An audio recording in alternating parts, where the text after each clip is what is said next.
Assalamualaikum warahmatullahi wabarakatuh. Alhamdulillah. Alhamdulillahirabbil alamin wa bihi nasta'in wa ala umuri dunya wa din. Wassalatu wassalamu ala asrofil anbiya mursalin sayyidina wa maulana Muhammad sallallahu alaihi wasallam wa ala alihi wa sahbihi ajmain amma ba'du.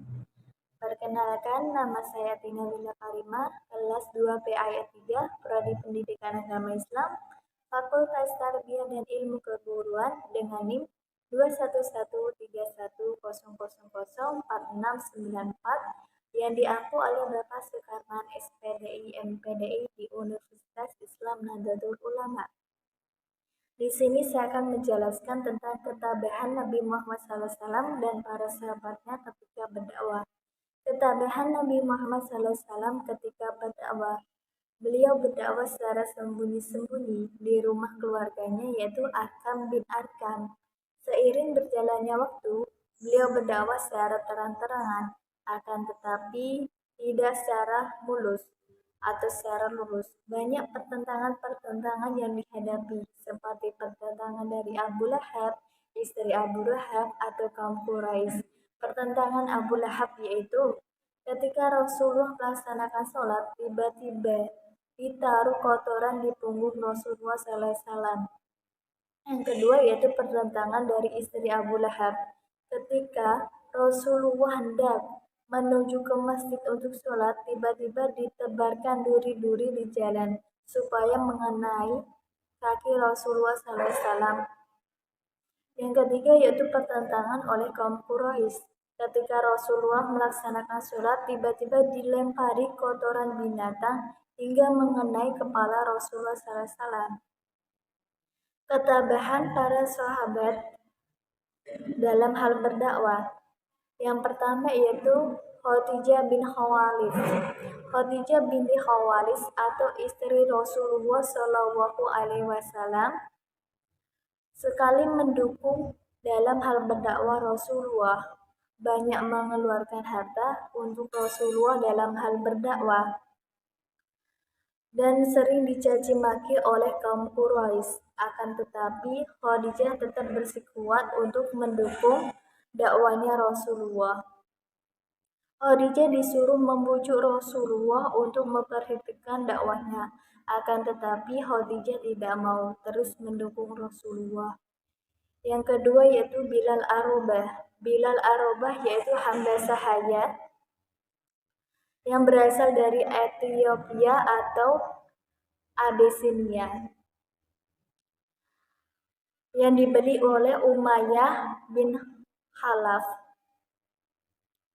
Umayyah ketika mendengar bahwa Bilal itu memasuki agama Islam, seketika itu langsung menyuruh Bilal untuk pergi ke agama sebelumnya atau menganut sebelumnya. Akan tetapi Bilal tidak mau.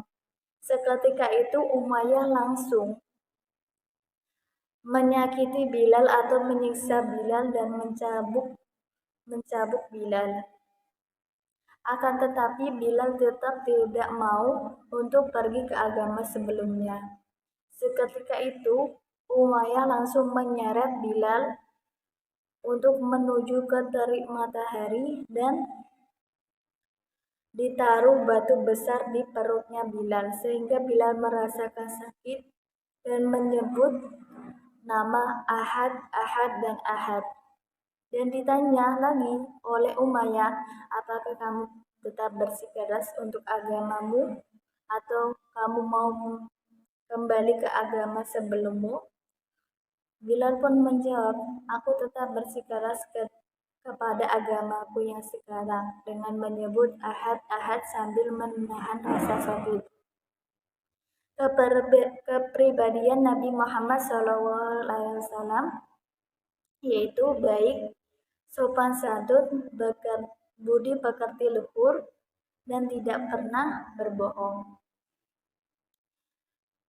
Kepedulian Nabi Muhammad dalam kelestarian alam sekitar, yaitu mengajarkan kita untuk melestarikan alam sekitar seperti menumbuhkan pepohonan-pepohonan. Mengajarkan kita hidup tidak boros. seperti halnya kita melaksanakan wudhu. Wudhu itu harus sederhana, secukupnya saja, tidak harus berlebihan dalam menggunakan air. Yang terakhir yaitu Isra Mi'raj. Isra Mi'raj yaitu peristiwa yang dahsyat yang dilakukan Nabi Muhammad dari Masjidil Haram ke Masjidil Aqsa dalam waktu semalam. 27 Rajab tahun ke-8 setelah kenabian. Dari langit ke-7 hingga Siratul Muntaha yang ditemani oleh buruk. Buruk yaitu hewan berbulu putih, tingginya lebih tinggi daripada keledai dan pendeknya lebih pendek dari bagol, yang menemani Rasulullah ketika Isra Mi'raj. Ketika Rasulullah sampai ke langit ke-7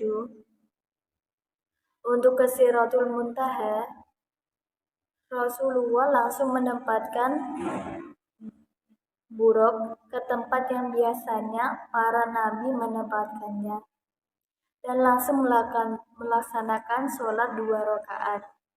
Ketika selesai melaksanakan sholat 2 rakaat, beliau didatangi malaikat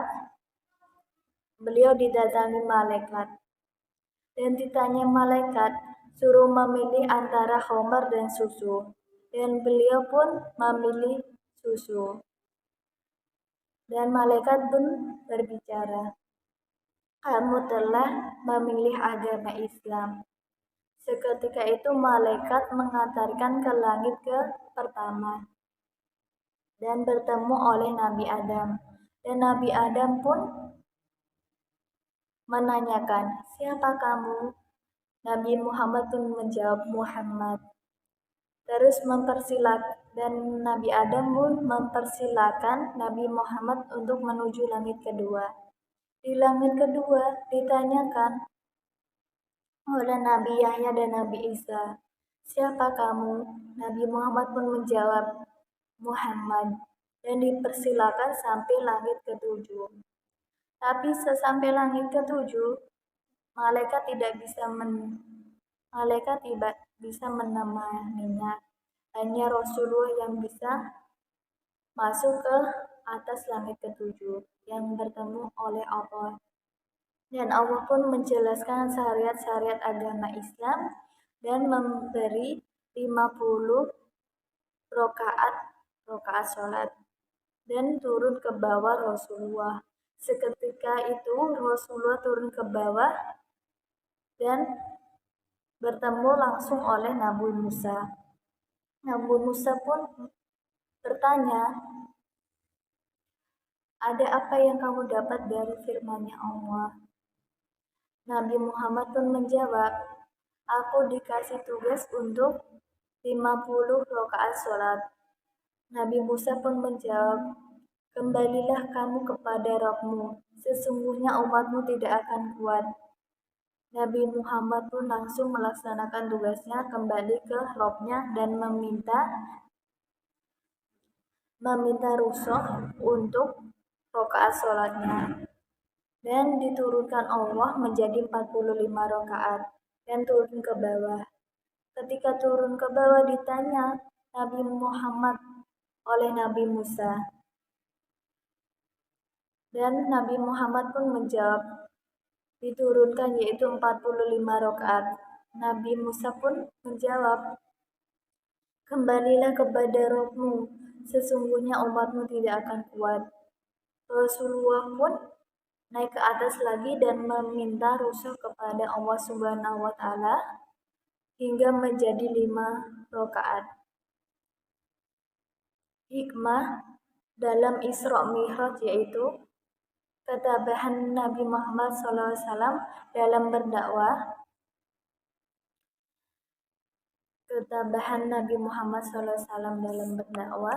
Menyampaikan Isra Mi'raj dan derajat dalam berdakwah, menyampaikan yang pahit walaupun manis. Sekian dari saya, kurang lebihnya saya mohon maaf. Wabillahi taufiq wal hidayah, summa ridha wal inayah. Wassalamualaikum warahmatullahi wabarakatuh.